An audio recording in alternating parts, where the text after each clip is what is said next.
बजे से 6 बजे उठकर ब्रह्म मुहूर्त में कर दो यह काम, जो चाहोगे वह मिलेगा। एक समय की बात है, माता पार्वती ने भगवान शिव से पूछा, स्वामी, मैंने देखा है कि चाहे कितना ही अभागा मनुष्य हो, अगर वह सुबह के समय ब्रह्म मुहूर्त में उठता है तो वह बहुत सुखी रहता है। ऐसा क्यों है?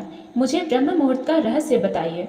तब भगवान शिव ने कहा, हे देवी, मैं आपको इस प्रश्न का उत्तर एक कथा के माध्यम से बताऊंगा। कृपया आप इस कथा को ध्यानपूर्वक सुनना, और जो भी मनुष्य इस कथा को पूरा सुनेगा वह कभी भी इस अवसर को अपने हाथ से जाने नहीं देगा। ब्रह्म मुहूर्त का रहस्य जानकर पूरा जीवन बदल जाएगा। भगवान शिव कथा को सुनाना प्रारंभ करते हैं और माता पार्वती से कहते हैं, बहुत समय पहले की बात है, काशी में दीनू नाम का एक लड़का रहता था। वह लड़का बहुत ही अच्छा था, लेकिन एक गलत आदत थी, वह देर तक सोता रहता था। सुबह उसे जगाने के लिए घर वाले कई प्रयास करते थे, परंतु वह रोजाना सुबह देर तक उठता था। वह लड़का कभी भी 9 बजे से पहले नहीं उठता था। जब वह बालक था तब परिवार वालों ने सोचा कि जब यह बड़ा हो जाएगा तो इसकी आदत में सुधार हो जाएगी, परंतु वह लड़का जैसे जैसे बड़ा होता गया उसकी यह आदत और भी ज़्यादा गहरी होती चली गई। दुनिया इधर से उधर हो सकती थी, लेकिन वह लड़का कभी भी जल्दी नहीं उठ पाता था। उसके पिता उसकी इस आदत से बहुत ज़्यादा परेशान रहने लगा था। उस लड़के को ढेरों नकारात्मक शक्तियों ने घेर लिया था। वह सभी को पलट कर जवाब देता था और दिन भर उदास रहता था। इसका असर उसके स्वास्थ्य पर भी पड़ रहा था। जब उस लड़के को यह पता लगा कि उसके सारे मित्र सफलता को प्राप्त कर चुके हैं, तब वह और भी ज़्यादा चिंतित हो गया और ईश्वर को कोसने लगा। वह बार बार यही कहता था कि मेरी किस्मत ही खराब है, परंतु उसके पिता अच्छी तरह से जानते थे कि उस लड़के के असफल होने के पीछे क्या कारण है। भगवान शिव ने कहा, हे देवी, फिर एक दिन की बात है, उसके पिता को किसी सन्यासी के बारे में पता चला। उसने तुरंत अपने बेटे की समस्या को लेकर उस सन्यासी के पास जाने का निर्णय लिया।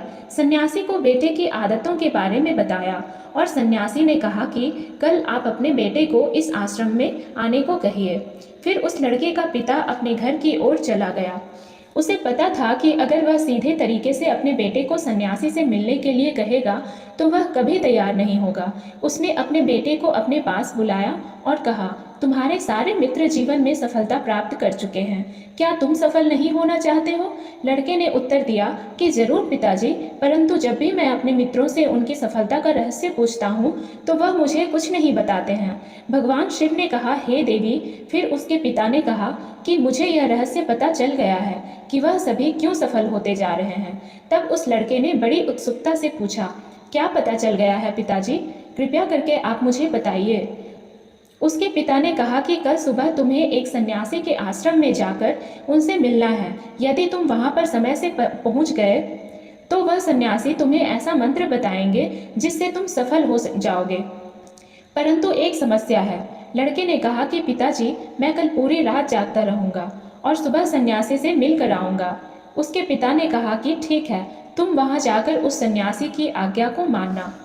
पिता की बात सुनकर वह लड़का बहुत अधिक खुश हुआ।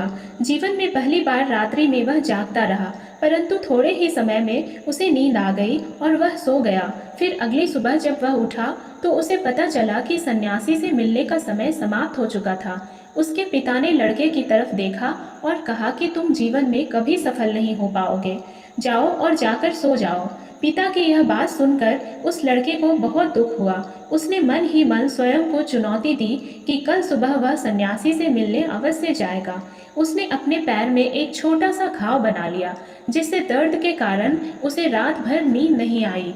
भगवान शिव ने कहा, हे देवी, यह ऐसा पहला अवसर था जब उसने अपने जीवन में पहली बार सूर्योदय देखा था। वह तुरंत ही तैयार होकर सन्यासी से मिलने के लिए चला गया। आज उसका अनुभव कुछ अलग ही था। वह बेहद शांत महसूस कर रहा था। चलते चलते वह लड़का जैसे ही सन्यासी के आश्रम में पहुंचा तो वहां पर उसने देखा कि सन्यासी और उसके सभी शिष्य ध्यान लगाकर बैठे हुए थे। भगवान शिव ने कहा, हे देवी, फिर जब ध्यान का समय समाप्त हुआ तब लड़का उस सन्यासी के पास पहुंचा और उन्हें प्रणाम करते हुए बोला कि आपके पास कोई ऐसा मंत्र है जिससे मैं सफल हो सकता हूँ। कृपया करके मुझे वह मंत्र बताइए।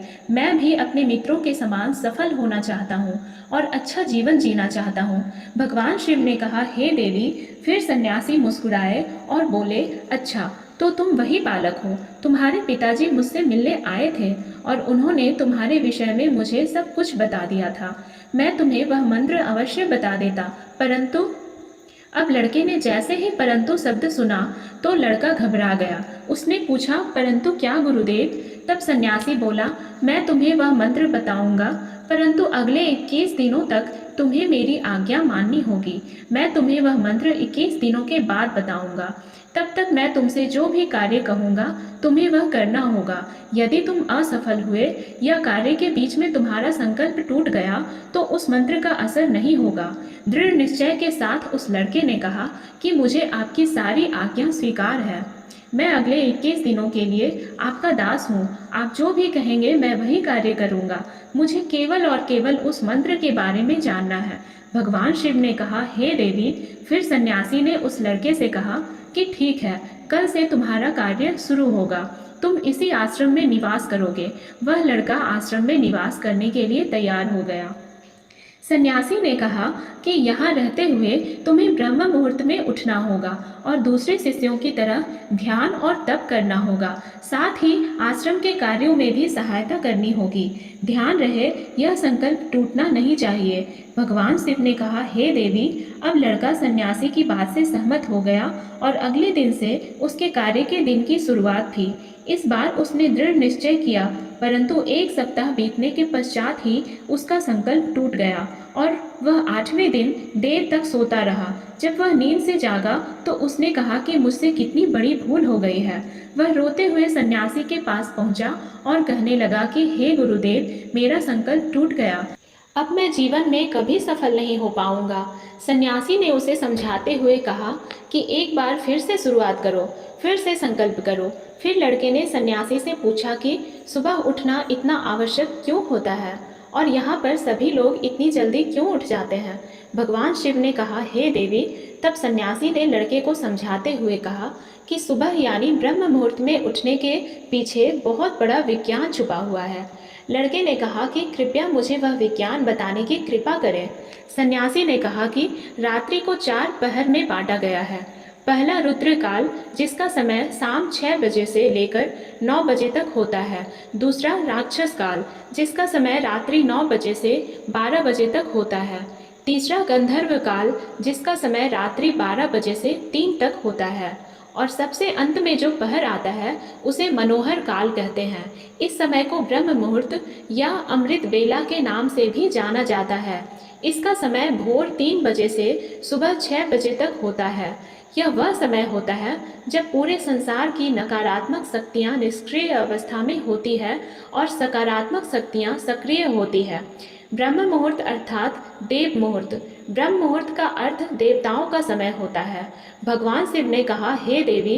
वह सन्यासी आगे कहता है, इस समय देवता धरती पर विचरण कर रहे होते हैं और जागृत मनुष्य पर उनका बड़ा ही सकारात्मक प्रभाव पड़ता है।